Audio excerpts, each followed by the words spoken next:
All right, Rabbi, say good morning. Let us begin. We'll begin by thanking our sponsors for today's share. To thank our Talmud Torah sponsors for the month of Kislev, Sammy and Malka Esterson for dedicating all the Siyumim and Rothschild's memory of their parents, Yitzchak, Laib, Aharon, HaKohen, Sarah, Rachel, Bas, Baruch, Avraham, and Hinda, Bas, Henech, Efraim. We hope that in the merit of our Talmud Torah, the Neshamas will have an aliyah and the family a nachama. We thank our week of learning sponsors, Michoel and Sarah Lipman, and family in honor of Phillip Sanfield's Siyum HaShas. May Phillip and his wife Judy merit to make many more Siyumim and continue to inspire us all with their Torah and Maasim Tovim. Beautiful. We thank Bill Eskin for dedicating this year, the week of learning, in honor of Chaim Rothschild. Appreciate, again, the beautiful sponsorship. And I will say, of course, we also dedicate our learning Le'iloi Nishmas Eli K. Zichron Levracha, who was the young man who was killed in a terror attack in the old city yesterday. Levaya was today already, and we also, of course, in the schus of Refuah Shlema of the three others who were injured in this attack. Mitzvah Hashem, his Eli's Neshama should have an aliyah, and those who require refuah should have one together with Kol Cholei Yisrael. And above with that, let us begin. We have a beautiful daf ahead of us. Today. Today's daf is Yud. We are picking up in Yitzchak Hashem on the bottom of Tes Amud Beis. A lot to do. So remember again, we are picking up. I think we left off with. Where did we leave off? Parentheses. Kiman Azla. Good. So remember again in yesterday's daf. We left off yesterday with really fascinating sugya, Machlokes Rabbi Eliezer and Rabbi Yoshua. Namely, where does rain come from? So Rabbi Eliezer is of the opinion that the rain comes from the Okeanos, right? Comes from the ocean, right? Remember again, the water evaporates, ascends upwards, and ultimately again caught by the clouds, and then the clouds sweeten them. That was the lashon of Rabbi Eliezer, and then the rain comes down. Rabbi Yoshua explains that in fact the rain really comes from the celestial waters, the celestial waters, which are the waters that reside above the Rakia. So the Gemara says, "Kiman azla hadichsiv mashke hare me'ali Yosef." So we'll say, according to who does the pasuk reflect when it says HaKadosh Baruch Hu waters the mountains me'ali Yosef, from his upper chambers? So Rabbi Yochanan me'ali Yosef shel HaKadosh Baruch Hu, it's the upper chambers of HaKadosh Baruch Hu. Kiman Rabbi Yoshua. That's like Rabbi Yoshua. Because Rabbi Yoshua is of the opinion that halacha l'maisa, the rains come from the upper waters. Rabbi Eliezer will say, Kevan the salki lahasam mashke me'ali Yosef karilhu. Rabbi Eliezer agrees that the waters ascend to the heavens. He agrees to that. He just holds that the point of origin is here on earth. But once the waters ascend to the heavens, they essentially become what we'll call upper waters. The Gemara says, "Dilo timach," because if you don't say this, avak va'afar ben hashamayim heichim mishkachas. They both say, interestingly enough, the Gemara quotes the pasuk from Devarim, "Yitin Hashem es meta'artzecha avak va'afar netochacha." Chadosh Baruch Hu will make your rains, literally again, dust and dirt. How can you have dust and dirt which come down from the heavens? Elo kivan demidli lahasam. Rather, again, what you have to say is anything that originates on the earth, once it makes its way upward, is considered to be from the heavens. Hachanami, so too, we'll say over here, Kevan the Salki Lahasam, the waters begin here on the earth, but once they ascend to the heavens, they become heavenly waters. Therefore, Ma'ali Yosef Karila, Kimana, we'll say good. So the Gemara asks, tell me, whose opinion is reflected in the following statement? Chadam Rabbi Chanina, Kones kaned mehayom, no sein ba'otzros tehomos. So the Gemara says, how do you translate this pasuk? Mi garam li'otzros sheyismalu bar. What causes ultimately again the storehouses that they should be filled with grain? In other words, where does the rain come from that causes the storehouses to be filled with rain? So the Gemara says tehomos. It comes from the depths, which seems to indicate that rain originates where? Here on earth. To which the Gemara says, Rabbi Eliezer, that reflects the view of Rabbi Eliezer, that ultimately, again, rain originates here on earth. Rabbi Yoshua, what will Rabbi Yoshua say? Hahu, top of Yud, Hahu, bivriyaso shel olam. That's referring ultimately, again, to the creation of the world. The pasuk is not necessarily talking about how rain is given to us or delivered to us now, but rather, again, it's talking about the actual creation of the world. Rashi says over here, Tab Rashi Yod Amud Aleph, B'Riyasol Shalolam, Ksiv Shaya Kala Olam Shatof B'Mayim. Because remember, again, in the beginning of creation, the entire world was covered with water. Rashi says, "V'HaKadosh Baruch Hu kinsan b'makom echad," and HaKadosh Baruch Hu caused the waters to gather in one place. Kimachnis mayim benod, like one gathers water or wine in a wine skin. Shenasnam ba'otzros t'chsiv nosin ba'otzaros tahomos sham chol gvula va'otzriam. So good. Supposed to say so again. Rabbi Yoshua will understand that the pasuk itself is not referring to rain as much as it is referring ultimately to the creation of the world. So beautiful, we'll say. So that ultimately concludes the Gemara's discussion between the machlokes Rabbi Eliezer and Rabbi Yoshua. We'll say, on a deeper level, what's the machlokes, right? What are they arguing about? Does rain come from the ocean, or does rain come from the celestial waters? So I will say, remember again, what we've come to see throughout this Masechta is that rain, of course, in general we understand, rain is representative of bracha. So also, the shaila that the Gemara is dealing with over here is, how do you generate bracha? Where does bracha come from? So Rabbi Eliezer says bracha comes from this world. Ultimately, Rabbi Yoshua says bracha comes from above. In Chassidus, there is the concept of Isra'usa de la'ila and Isra'usa de la'tasa. There is inspiration from below and inspiration from above. There are two different ways in which change is affected in this world. Isra'usa de la'tasa, which means on this earth, we have the ability to affect change through our actions. When I do what I'm supposed to do, when I live the way I'm supposed to live, I create an inspiration from below. I affect change through my behaviors.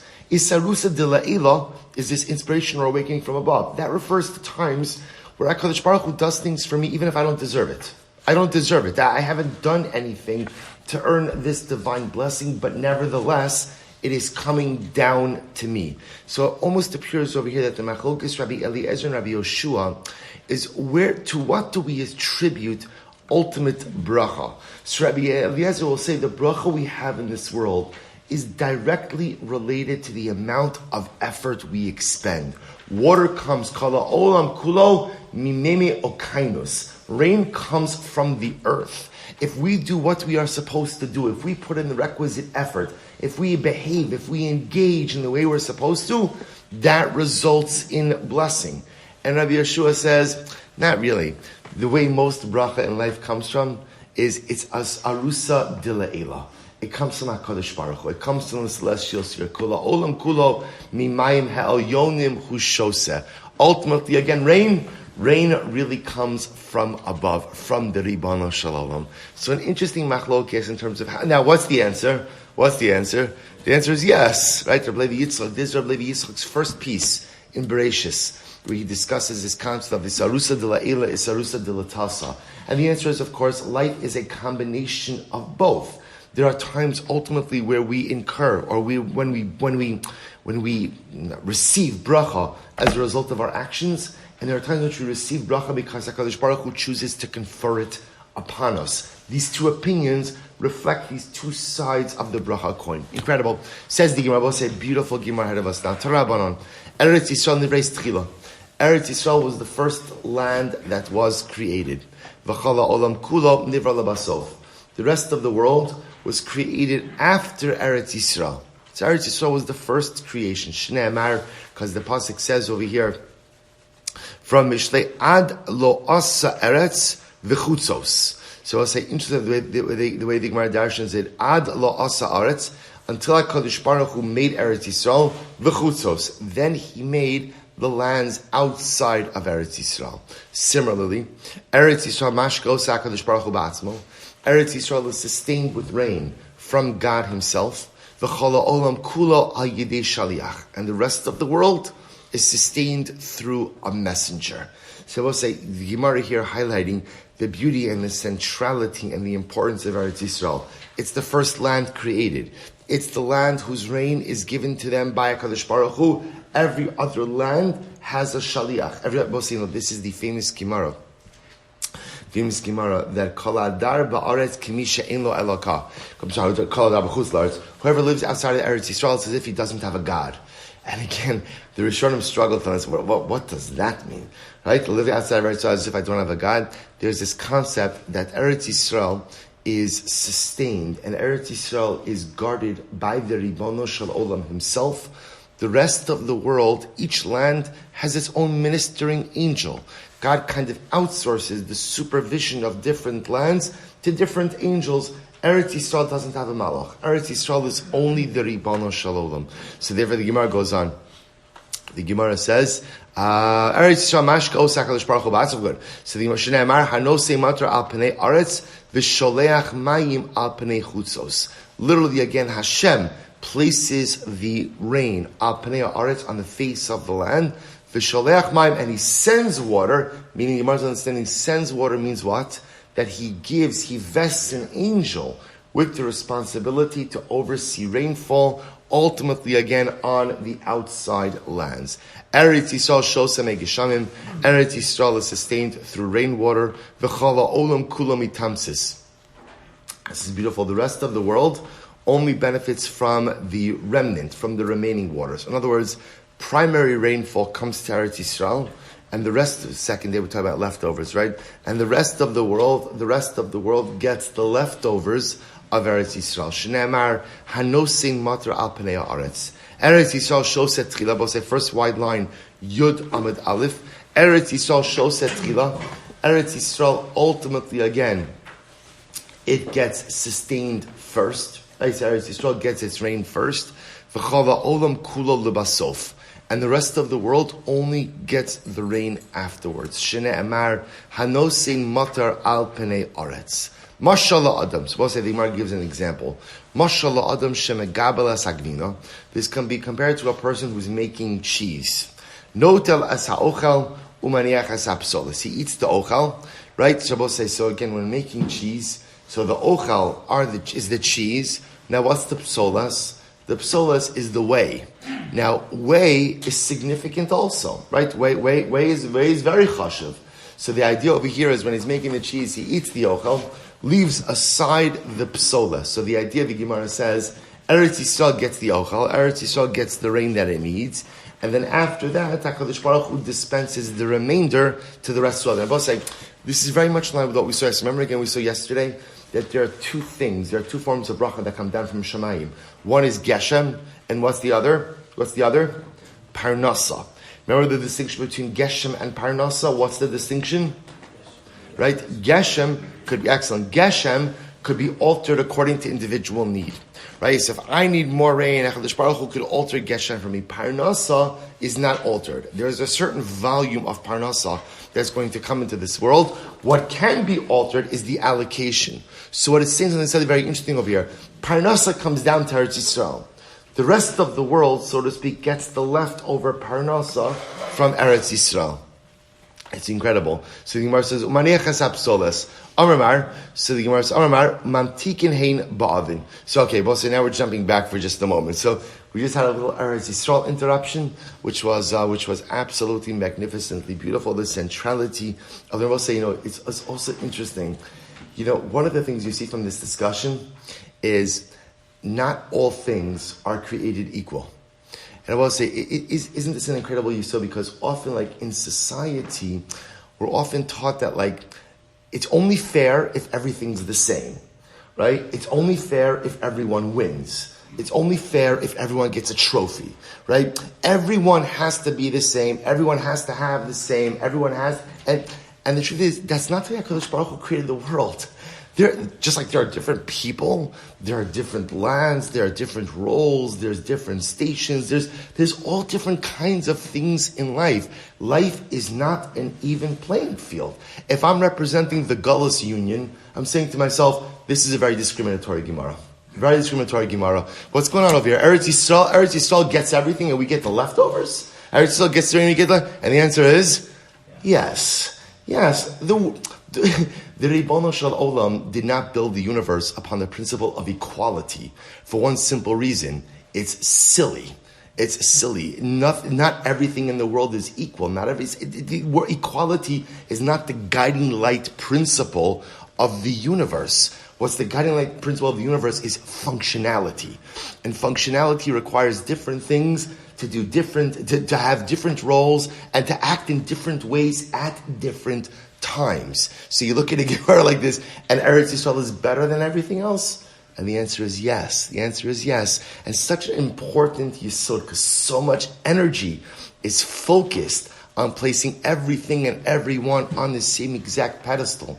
And you see, that's not how the Ribono Shel Olam made this world. Such an incredible yesod. Anyway, the Gemara goes weiter. So the Gemara says, Amar Mar, Umamtikin Hein Ba'avim Minalei.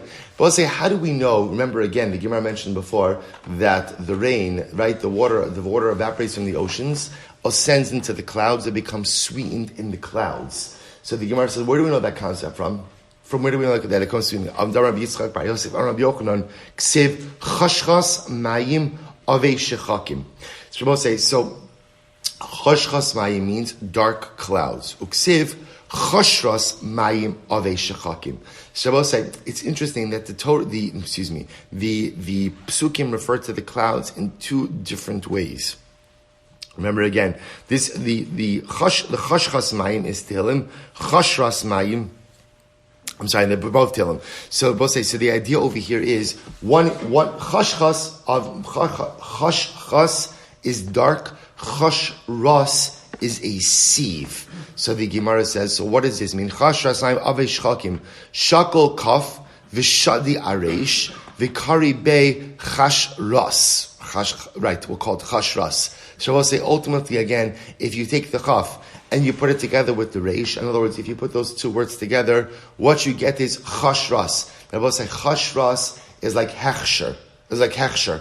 So what happens ultimately again when the waters ascend or when the waters rise into the clouds?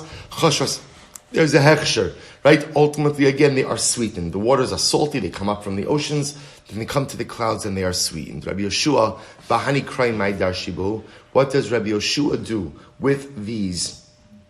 Because we also remember again, this previous discussion goes according to Rabbi Eliezer, because Rabbi Eliezer is of the opinion that the waters begin here in the oceans and ascend up. As such, they need to be sweetened. But according to Rabbi Yoshua, who says that the rain comes from the upper waters, what does he do with these psukim? Sarala ki ha dichi asur adimi amar amri b'marava nahar einani zihirin mohi. So is very interesting. He darshans it as the following. The haranani means, if you look at Rashi, kisha'anan kalish, if the clouds are very thin. Literally, naharani means they're very light. If the clouds are very thin, zi'irin mohi, there is going to be very little rain. If you look at Rashi for just a moment, naharanani, kisha'anan kalish, when the cloud is very, very thin or very light, zi'irin mimohi. Umichlal choshuch sagin atalamud. Okay, fine. So when the clouds are very light, little bit of rain. Choshuch anani. When the clouds are dark, sagyon mohi. There's going to be a lot of rain. Beautiful. Keman ozla hadisanyo. So what is, according to his opinion, is the following idea. Mayim ha'yonim b'ma'amarhim tuluyim. This is so beautiful. The upper waters are suspended by the word of God. Rashi says over here, "B'ma'amarhim tuluyin." It's almost right across in Rashi. Einon nochos al shum davar, ela mechunasos va'omdin kamin brecha utuluyos b'ma'amaro shel HaKodesh Baruch Hu. This is truly beautiful. The upper waters don't rest on anything, whereas the lower waters rest on the seabed. The upper waters don't rest on anything. So Rashi says rather, they just pool. They pool together, and they are suspended by the word of HaKodesh Baruch Hu. So beautiful. So the uperosehen, and what's the peros? What's the fruit of the upper waters? Megishamin. That's the rain. That's the rain. Shene'emar mipri ma'asecha tisba aret. So kiman, whose opinion does this reflect? Rabbi Yoshua. Both said it's Rabbi Yoshua who says that rain comes from the upper waters. Both say such an incredible imagery. It's also interesting because I just want to point out, even this statement that the upper waters don't rest on anything is actually an interesting machlokes, because there is a school of thought that says that the upper waters do rest on something. What do the upper waters rest upon? The rakia. That the rakia, what we call the firmament of the sky, has a thickness, has a smichos to it, and that the upper waters rest on the rakia. But the Gemara here clearly says upper waters rest on nothing. They're just suspended by the words of HaKodesh Baruch Hu, which I will say tells you something so amazing. that the word of God is so powerful that it could keep something suspended. Sometimes in life, there's nothing else to hold on to, and there's nothing else to hold us up but the Dvar Hashem. And knowing that the Ribono Shel Olam is whispering in my ear, and knowing that HaKadosh Baruch Hu is always telling me how much He loves me, and how much He believes in me, and the words of Torah give me chizuk. Sometimes, when there's nothing else to hold you up in this world, the whisper of HaKadosh Baruch Hu always does. So the Gemara says, so Kiman, Rabbi Yoshua, Rabbi Eliezer, what did Rabbi Eliezer do with this pasuk? In other words, what does he do with this dynamic? Hahu b'ma'aseh yadav shel HaKadosh Baruch Hu dichseh. So here's what's interesting. Rabbi Eliezer is not going to disagree with the fact that there are upper waters. Right? They will say, what he disagrees with is, where does rain come from? So he'll explain the pasuk is coming to describe the incredible handiwork of HaKadosh Baruch Hu. But it's not necessarily coming to describe ultimately how the rain comes. I'm Rabbi Yeshua ben Levi. Rabbi Yeshua ben Levi says, Kol ha'olam kulo mitamtzis gan eden hu shoseh. So both say, this is actually quite beautiful. Rabbi Yeshua ben Levi says, in fact, we said before that the world drinks or benefits from the leftover rains of Eretz Yisrael. Rabbi Yeshua ben Levi says, in fact, the world really benefits from the leftover rains of Gan Eden. Shene'emar, as the pasuk says, v'nahar yotze me'eden. So we'll say, in fact, the truth is, over here, he's not really referring to rain. What he's referring to is water. Water in general. If you look at Rashi, v'nahar yotze me'eden, similar davar, shegan eden shosem enagasham tchila, dichsev v'nahar yotze me'gan eden. So he's saying over here, even though the pasuk is talking about a river, he's saying the way it works is like this. Rain falls in Gan Eden. That's where primary rain falls, and the rest of the world is sustained from the rainfall in Gan Eden. Quite beautiful. Tana, mitamtzis beiskar shoset takrav. Because the Gemara says the raya to this is that from the leftover of rain that saturates a beiskar, you could go ahead and water a tarkov. A tarkov is 1/60th of a beiskar. So too the Gemara is going to explain over here that the world is 1/60th of Gan Eden. So you have a concentration of rain in a larger area. The leftover, the residual rain, has the ability to go ahead and sustain an area that is 1/60th the size of the original makom. Okay, so we'll say, let's expound on that a little bit now. This is quite a beautiful Gemara. Tan Rabbanan, Eretz Mitzrayim, Havye Dalad Meos Parsa, Dalad Meos Parsa. Egypt is 400 parsos by 400 parsos. Vu Echad Mishishim Bekush. And that's only 1/60th of the land of Kush. The Kush, Echad Mishishim Ba'olam. And Kush is 1/60th of the world. The Olam, Echad Mishishim Began. The world is 1/60th of the Gan. The Gan, Echad Mishishim Le'eden. And the Gan is 1/60th of Eden. And I will say, this, by the way, is an often overlooked concept in Bereshis. That in Bereshis, we often call it Gan Eden. But in fact, again, the location is actually the Gan Be-Eden. There's really two different locations. There's a Gan, there's a garden that is in Eden, and then there is a general location called Eden. So that's the Gemara saying over here that the Gan is 1/60th of Eden. So there's Eden, which is the larger area, and the Gan, which is where Adam Arishon was settled, is an area within Eden itself. Well, it also becomes clear that Gan Eden seems to be a place not of this world, right? Because again, if you look the way the Gemara is framing it over here, that the Gan, right, the Olam is 1/60th of the Gan, which sounds like the Gan is a much larger area somewhere else. The Gan Echad Mishishim LaEden, and the Gan is 1/60th of Eden. Listen to this: the Eden Echad Misamech LeGehenim. And Eden is only 1/60th of Gehenna. Nimtza. Therefore, it turns out, Kala Olam Kulo Kikisui Kedera Gehenna. Turns out that the entire world is like a pot cover for Gehenna. I will say, amazingly enough, the largest thing that exists somehow in this universe is not Gan Eden, it's Gehenna. It's Gehenna. Which I will say, just what's the logic of that? Why does Gehenna have to be so big?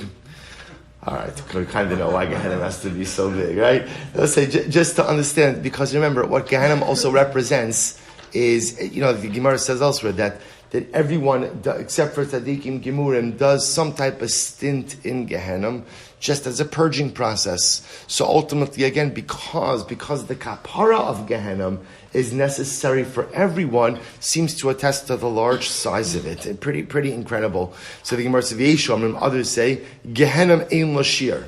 Others say Gehenna is so large that it doesn't have Shabbos. I just want to point out to you, sometimes when you see Gemaras like this, it's very scary and overwhelming. Understand that Gehenna is a gift. And the reason why Gehenna is a gift is because at the end of the day, Gehenna is what allows us to spend eternity in Gan Eden. But the reality is that when we leave this world, we all have mistakes that we have to atone for. We all have averos we have to atone for. And Gehenna gives us the opportunity to atone for those things that are broken. Gehenna gives us the opportunity to purge ourselves of those iniquities and impurities so that we can go on to Olam Haba, so we can go on to Gan Eden. So although Gehenna is a scary thing, again, remember, the Ribono Shel Olam does not really hand out punitive punishment. The Ribono Shel Olam hands out restorative and rehabilitative consequences. So that's the power and dare I say, beauty of Gehenna, that it's the way station. It's the way station. It's the purging, cleansing, restorative, cathartic way station in order to be able to make it to my ultimate destination of Gan Eden. As such, the Gemara says the large size of it reflects the need that everyone needs to avail themselves of that cleansing power. Others say, Eden ein lashir. Others say, no, it's not Gehenna that doesn't have a shear, but rather, again, it's Eden that doesn't have a shear. What's the pasuk that seems to support this? So the Gemara quotes the pasuk. Shochant amayim rabim, rabos otzros bakitzech amos b'tzerech. So the Gemara says, mi garam. So the Gemara says, mi garam lebavel, shi otzros seha meleos bar. So the Gemara says, what causes Bavel?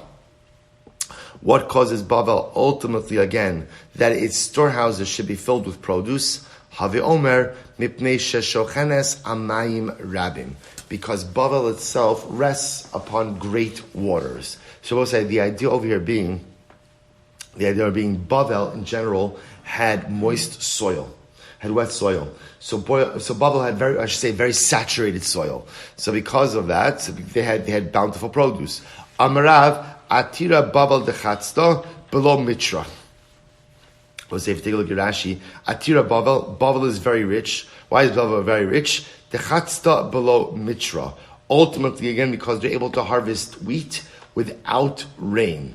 Amra Abaye Naktinon Tovani Velo Yovshani. So Abaye said, we know that Bavel ultimately, again, is literally Tovani Rashi says Makom Mitsula Varakak, swampy and muddy. Whether it literally means swampy and muddy, but it just means that the soil is very saturated. Velo Yuvshani, and ultimately again it is not dry. That is why Bavel ultimately again is able to go ahead.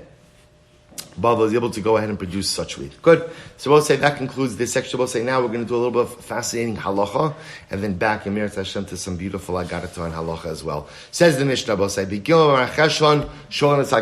we'll say we're transitioning now from Mashiv Baruch Hamorid Ageshem, ultimately again to V'sein Tal Umater Livracha. So when do we begin to say V'sein Tal Umater Livracha? On the 3rd of Cheshvan. On the 3rd of Cheshvan. So the Rabbi Gamliel says, no, not on the 3rd of Cheshvan, but rather when? B'Shivabo. On the 7th of Cheshvan. Where do we get the 7th of Cheshvan from? To which the Gemara says, Tes Vav Yom Achar HaChag. This represents 15 days after the conclusion of Sukkot. Kedei Sheyagia Aharon Shebeisol Nahar Pras. So we'll say, the assumption is that the longest distance that someone who was Ola Regal was traveling back home was to the Euphrates. So it took approximately 2 weeks to travel from Yerushalayim to the Euphrates. So the 7th of Cheshvan represents 2 weeks after the conclusion of Sukkot. This giving the pilgrim with the largest distance to travel, time to get home and not having them get stuck in the rain. If you take a look at Rashi says over first white line, Kedei Sheyagia Aharon Kilomar Kodem Bias Mayim L'Nahar Pras Shurachak Yoser. So I'll say, this is Rabbi Gamliel. Rabbi Gamliel therefore says, Halacha L'Maisa, we don't begin to say the same Tal Umater Livracha ultimately again until the 7th Chodesh. We'll say, but you have to understand, it's such a fascinating idea. Rain is life. Rain is life. And how fascinating is it that Rabbi Gamliel is saying we don't want to ask for rain when it's inconveniencing individuals who are traveling. How many people, but I just want to point out, how many people are traveling back to the Euphrates? I don't know. It's possible. That's Bavel. But remember, I just want to point out, see, the 7th of Cheshvan presupposes that when he's singing Yerushalayim until? The end of Yom Tov. Do you have to sing Yerushalayim until the end of Yom Tov? No. The mitzvah of Aliyah L'Regel is only the first days. You can go home Chalamayid. So it's interesting over here that we're worried about the person. Again, we don't want to inconvenience the person who chose to sing Yerushalayim longer. You don't have to sing Yerushalayim for the entire Yom Tov. He decided to say it for the entire Yom Tov, and now he's got a long walk back. He's got a 2-week journey back. It is an incredible yisod. I want to say, in general, the needs of the collective outweigh the needs of the individual. That is the klal gadol, certainly in Yiddishkeit, and the truth is the only way the world works. The needs of the collective always have to outweigh the needs of the individual. But what's interesting you see is that halacha says when you can be sensitive to the needs of the individual and you cannot inconvenience the individual to service the collective, then do so. So Rabbi Gamliel says, give it another 4 days. Give it 4 days. Tanakam is saying Gimel Cheshvan. So Rabbi Gamliel is saying 4 days. 4 days. All 4 more days, and just we know for sure that the furthest pilgrim will make it back home. So if you could go ahead and accommodate the rabbim without inconveniencing the yachid, then ma tovu ma noim. If it's impossible, then the needs of the many outweigh the needs of the few. But if it's possible, why not? So we'll say, here we go. I'm Rabbi Lazar. Halacha Rabbi Gamliel. Rabbi Lazar says, the halacha follows Rabbi Gamliel. And I both say, this indeed is the halacha. In Eretz Yisrael, they begin to say the same Tal Umat Livracha on the 7th of Cheshvan. What about in Chutz La'aretz? What about for us? So the Gemara says, Tanya, Chananya Omer, Ubagola, At Shishim B'Tekufa. Outside of Eretz Yisrael, when do you begin to say Saint Talmud Livracha? 60 days after the autumnal equinox. Which I will say, why? For us, we have this very interesting idea that the Saint Talmud Livracha always begins when? December 4th or December 5th. Right? December 4th, December 5th. So strange. Because I will say, again, remember, rain is based on seasons. Seasons are based on the solar calendar, not the lunar calendar. Actually, it's based on the equinox. So we begin to say the same Talmud Livracha 60 days after the autumnal equinox, hence our December 4th start date. And I will say, now what I want to point out is something very interesting. Where does 60 days after the autumnal equinox become the date that we need rain? That's based on Bavel. That is based on Bavel. But we don't have time. It's beyond the scope of our discussion. There is a trove of rabbinic literature. It's highlighting the idea that perhaps each region should really begin, in the Galus I'm talking about, should begin to say the same Talmud Livracha when they need rain. In other words, both say, just because in Bavel, 60 days after the autumnal equinox is when they need rain, it doesn't mean that's what they need for Europe, and it doesn't mean that's what they need for elsewhere, it doesn't mean that's what they need for North America. So there's a whole discussion in the poskim about the concept, maybe in Galus, in other words, this is not like Ruchnius over here. This is Gashmius. So maybe everyone should start saying the same Talmud Livracha when they reach it. So you see clearly the practice that developed is what started in Bavel as the hub of diaspora Jewry kind of became the accepted practice for all diaspora Jewry. Even though I both say, interestingly enough, remember again, you have places that, remember again, around the world in the Galus have different seasons, right? So Australia has different seasons than we. So nevertheless, again, in Galus, 60 days after the autumnal equinox, December 4th is when we go ahead and begin to say the same Talmud Livracha. So the Gemara says, I'm Rav Huna bar Chia Amar Shmuel, halacha kechananya. The halacha follows Chananya. Ini, is that so? V'haba'u minei Shmuel ne'imas mad karina v'sein talumater. They asked Shmuel, from when do we begin to say v'sein talumater livracha? Amar lahu. So they asked Shmuel, when should we do this? And he said, Amar lahu mechima ayili sivi lebeis tavos rishba. So he gave an interesting answer. He said, when this guy Tavos, that was his name, Rishba means he was a bird hunter. right? Tavos, the bird hunter, when he begins to go ahead and gather wood. See, you gather wood, right? Wood is only good for burning if what? If it's dry. So when would you bring wood into your storehouse? Before the rainy season. So Shmuel said, when you see Tavos Rishba bring in the wood, that's the time to begin to say the same TALMUD Bracha. That's the beginning of the rainy season. So the Shmuel is not saying 60 days after the autumnal equinox. He's saying again, when Tavos Rishba brings in the wood, to which the Gemara says, Dilma idi v'idi chat shiura. It's possible that it's the same thing. In other words, when would Tavos Rishba bring in the wood? When would he do it? 60 days prior to the, or I should say after the autumnal equinox. So the Gemara says, Shishim yom kilifnei shishim or kila achar shishim.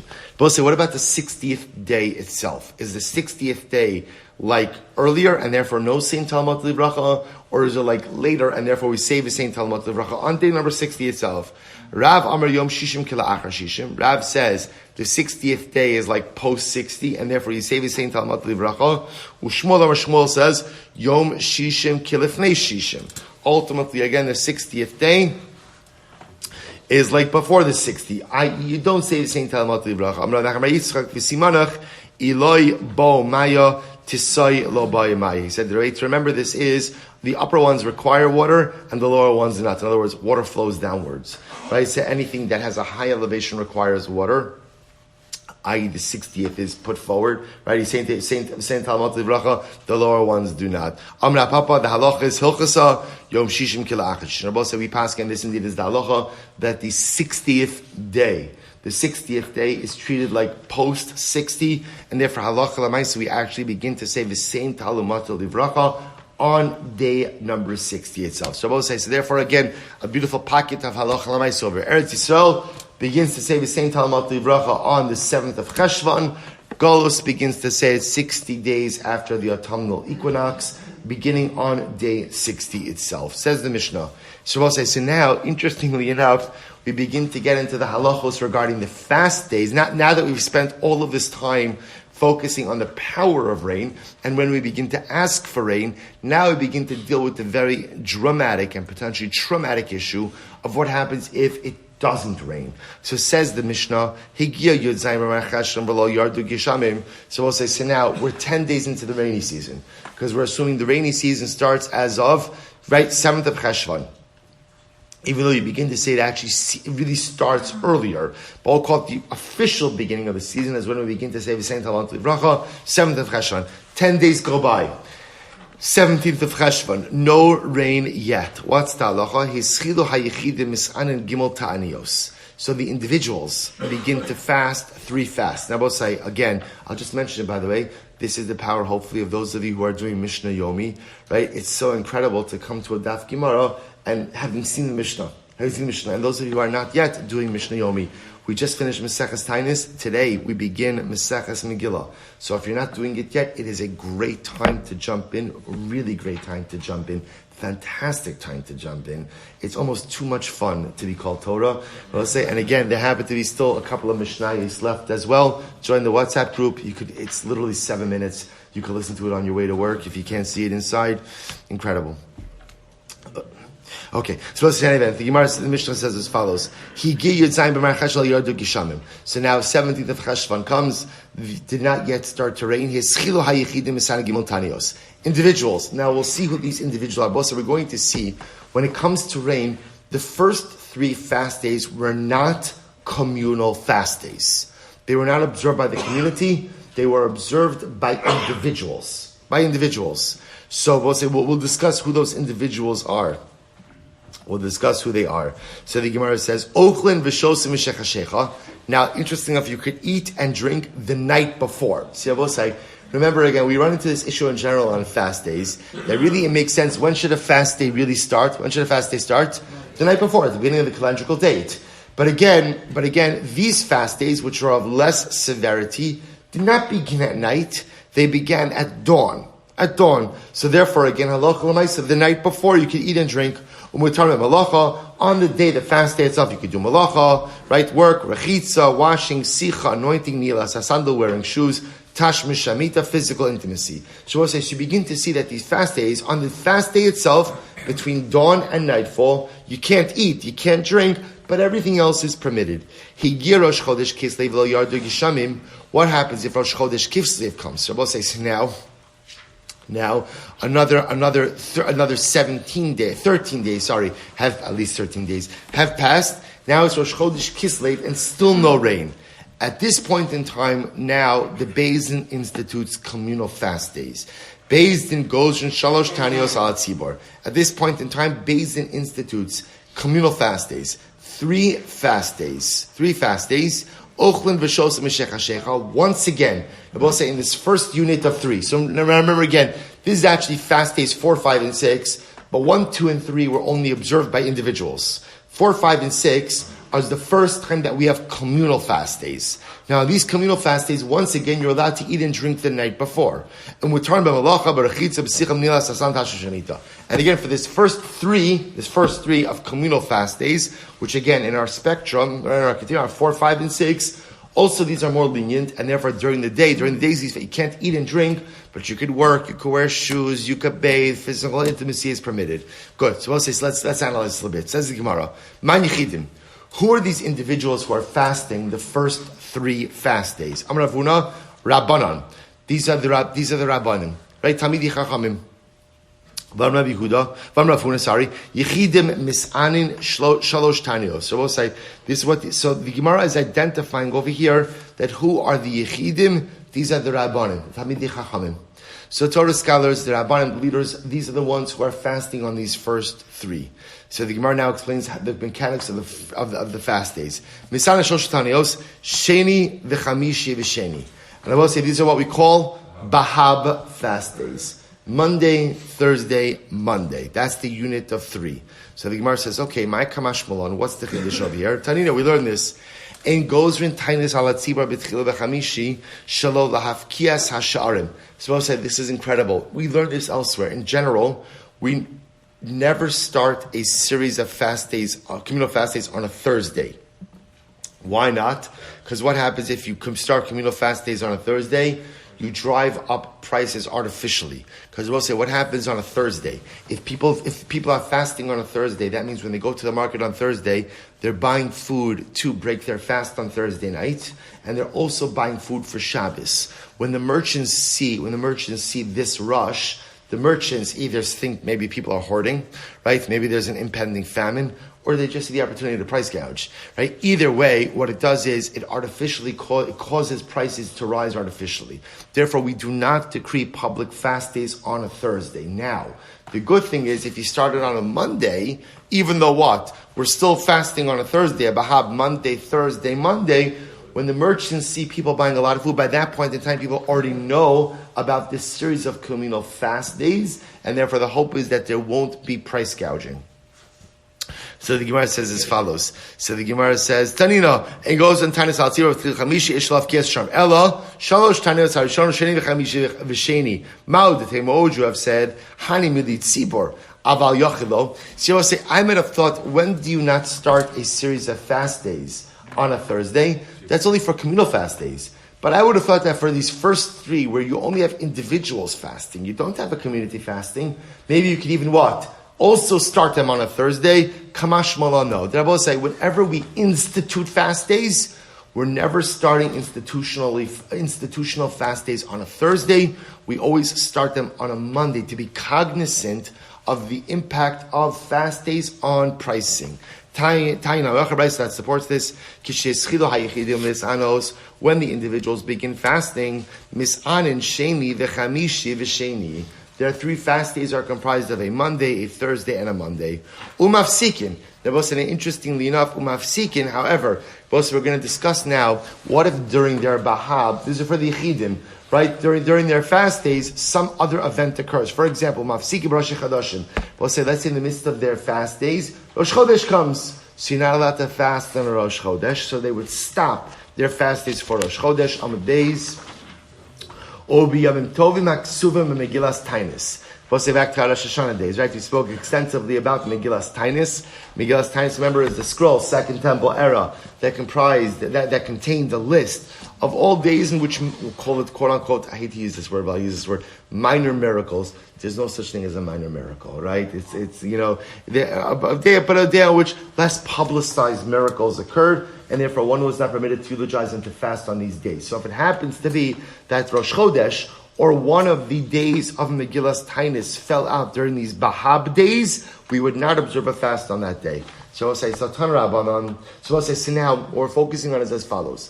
The first 3 fast days, right? The first 3 fast days were only observed by what we call the Yechidim, by individuals, Talmidei Chachamim. So listen to this. Tan Rabbanon, Al Yomer Adam Talmid Ani, Eini Roi Lios Yachid. So we'll say, so remember again, the lashon of the Mishnah was who fasts on the first set of fast days? Yechidim. That was the lashon over here, Yechidim, which means unique individuals, Talmidei Chachamim.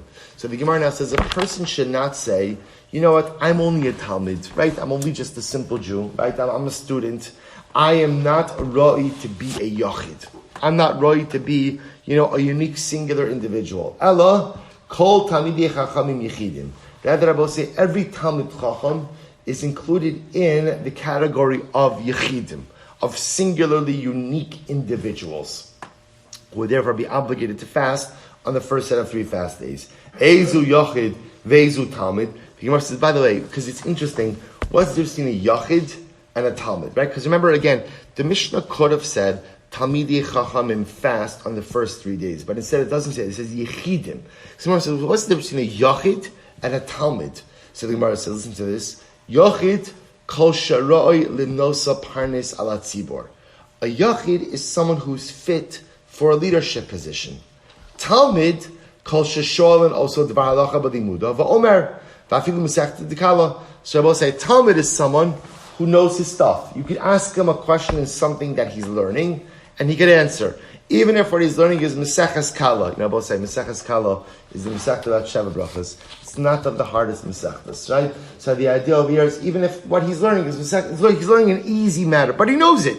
He knows it. He knows his stuff. So it's interesting. So Yachid is someone who is fit for leadership.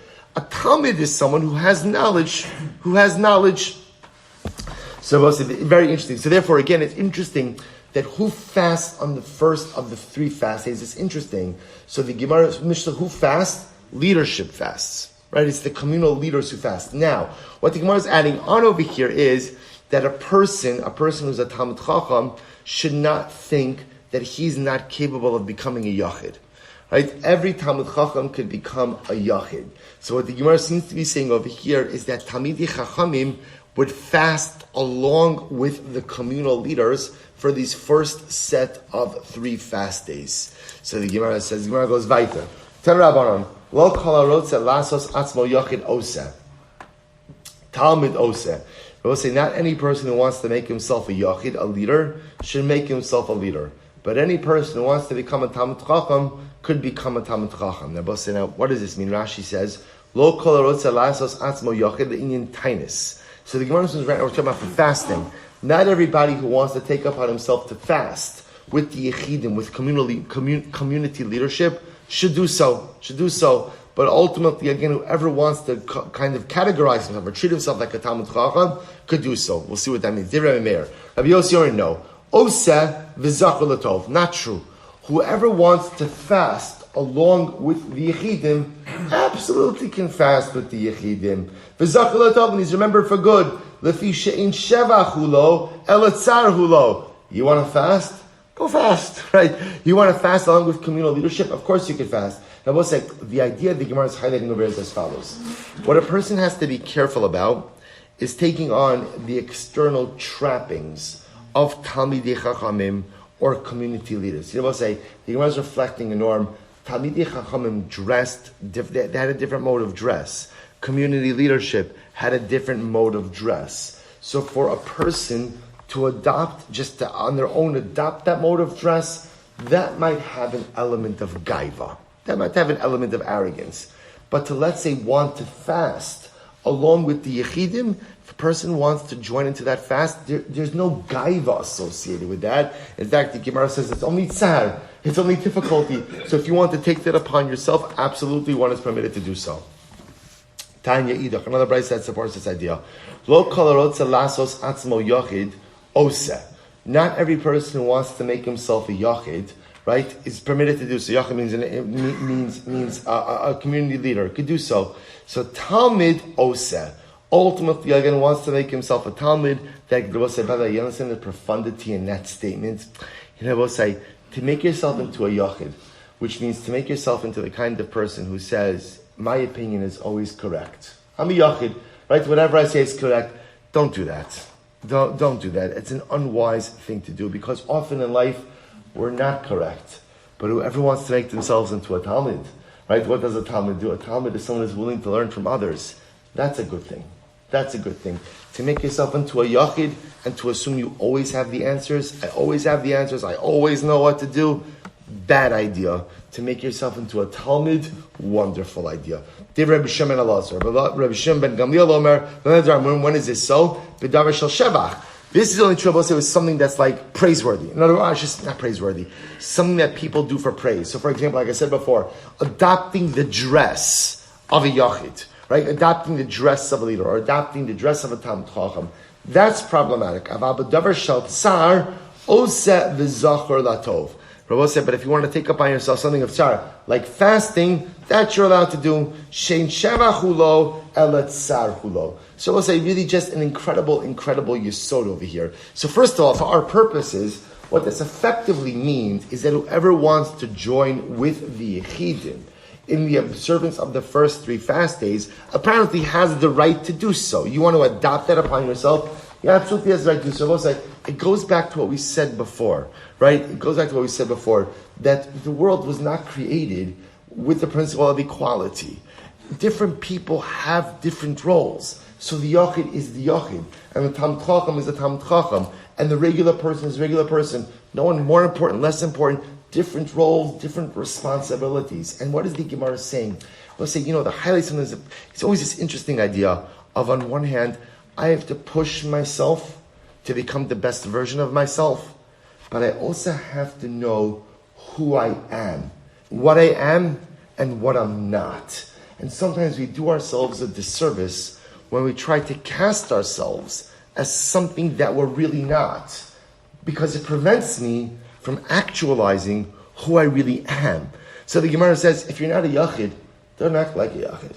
You're not Talmud Chacham, don't act like the Talmud Chacham. Right? Become the best version of you instead of always trying to become someone else. Such an incredible use. So whether we realize it or not, we spend so much time often trying to become someone or something else instead of becoming the best version of me. Person, incredible. There's much more to say about it, but we don't have time. Says the Gemara, both says in this case, this is just a fascinating yesod in general. Let's say somebody is fasting because of some type of tzara. And then what happens? The tzara comes to a conclusion. Right? I'll give you the simple example we'll see of this, which is, we're going to see this case. You're fasting because it's not raining, and then in the middle of the fast day it rains. We're going to see, this is going to be a Mishnah. We're going to see this. Right? What's the halacha? Or, for example, alachola. You were davening for someone who was ill, and Baruch Hashem, and the person was healed. What do? So we'll say, now what's the shaila? It's 12 o'clock, right? And it's a long day. So what's the shaila? Can I end the fast now? The Gemara says, no. Hareze mis'ana umashlim. You have to go ahead and finish the fast. Now I will say, what's the pshat with this? This is fascinating. Rashi says over here, it's right across in Rashi. Because if you don't finish the fast, nira kemasne imkono. I will say it looks like that you're in the business of making deals with God. So im ta'avar esana ve'im lav lo esana. As if you're saying, if my tefillah is answered, I'll fast. If it's not answered, I won't fast. As Rabbi say, there's no making deals with HaKadosh Baruch Hu. Once you commit to do something, you stay the course. So you committed to fast. Baruch Hashem, it rained. Baruch Hashem, the person was healed. Incredible. You made a commitment. You gave your word. Honor it. finish up the fast. Which I both say, what an incredible metaphor for life. Because so often in life we start with things, and we start with things under a certain set of circumstances and conditions. And then what happens? The conditions or circumstances change. And often what ends up happening is we jump ship.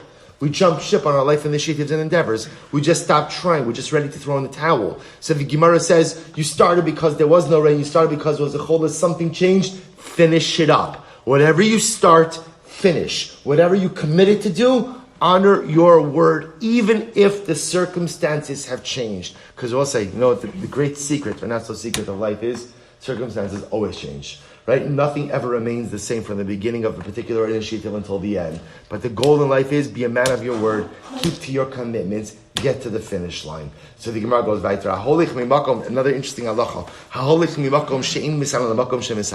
We'll say, let's say you're going from a place where they're not fasting to a place where they are fasting. A very simple idea. City A, Baruch Hashem, has rain. They're not fasting. You travel to City B, and in City B they're fasting because they don't have rain. What's the halacha? When you get to City B, you have to continue the fast along with them. Because what's the opposite case? What happens if I go from my city? In my city, they're fasting because there's no rain. I go to City B, they're not fasting because Baruch Hashem, there it's raining. What's the halacha? I have to finish up my fast. Now, I will say, essentially, the Gemara over here is highlighting something we'll see in Maseches Megillah, that whenever you travel from one place to another, you take the minhagim, essentially, you kind of take the chumras of both places with you. Your minhagim travel with you wherever you go. That being said, you must also be deferential to the minhag hamakom. So let's say if in my hometown I'm not fasting, but I travel to a place where they are fasting, even though again my minhag is not, I have to be deferential to the minhag hamakom, to where I am. And where I am, they're fasting, therefore I must conduct myself in that way. Conversely, if I'm not right, good. So the Gemara says as follows: Shachach va'achol v'shasa. So we'll say, what happens if I go from a place? All right, I'm not fasting in my hometown. I go to now City B, they are fasting. So I'm supposed to conduct myself as if I'm fasting. What happens if I forget? In City B, I eat and I drink something. Al yisra b'fnei tzibor. Ultimately, again, both the Gemara and supposed to say sometimes a person thinks, well, I already ate and drank, so I might as well just, forget about the whole thing. No. Even if I made a mistake when I got to City B, I ate and I drank, still, don't be public about it. Right? Don't be public about it. In other words, keep your eating and your drinking to yourself. And again, refrain from any type of other physical pleasures when in the presence of the other residents of the city. Shnei Amar, I'm both saying incredible, this week's parasha. Vayomer Yaakov Labanov. Yaakov says to his sons, Lama Tisra'u. Ultimately, again, literally, why should you be seen? What does this mean? Yaakov Labanov. Al tiru atzmichem kisha'atem sveim. Lo b'fnei Esav lo b'fnei Yishmael kedil shlo yiskanu. And I will say, so remember again, Yaakov Avinu says to his sons, this is in the midst of regional famine. Baruch Hashem, Yaakov and his family still have food. But Yaakov says to his kids, be careful. Be careful. Go down to Egypt, get food, because the rest of the world is going down to get food. If you don't go down to get food, you're going to look like you have plenty in the face of everyone else who has nothing. Even though, again, they did have plenty. Yaakov Avinu is teaching us that we have to be sensitive about the brachos that we have in front of those who don't have those brachos. So we'll say, this is such an incredibly important yesod, and something that we have to be so careful with. There are people who struggle with all kinds of things, and people don't realize it unknowingly. They quote unquote complain or discuss their brachos. So you're talking about how difficult it is to drive carpool, right? And how all the carpools, and you may be saying that to someone who's struggling with infertility, right? And what that person wouldn't give to be able to go ahead and drive carpools. They would drive all the car. They drive their neighbors' carpools. If all it just meant that they could be blessed with the bracha of children. Or sometimes, again, you're speaking about an issue with your spouse. You're making a joke about something. Or about a person who struggles with shidduchim.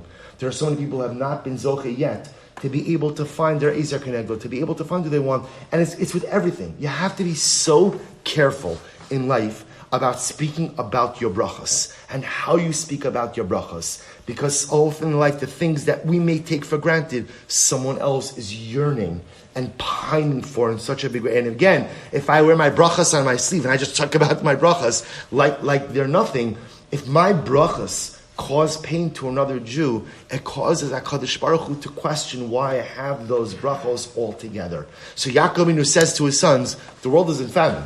If the world is steeped in famine, you can't go walking around like there's no problem. Go down to Egypt. Altir Gezuba Derech. We'll have to stop over here. We'll pick up incredible Gemara. We're going to see tied into this week's parsha. Next week's parsha, we'll continue tomorrow. Hashem. Shukayach, everyone.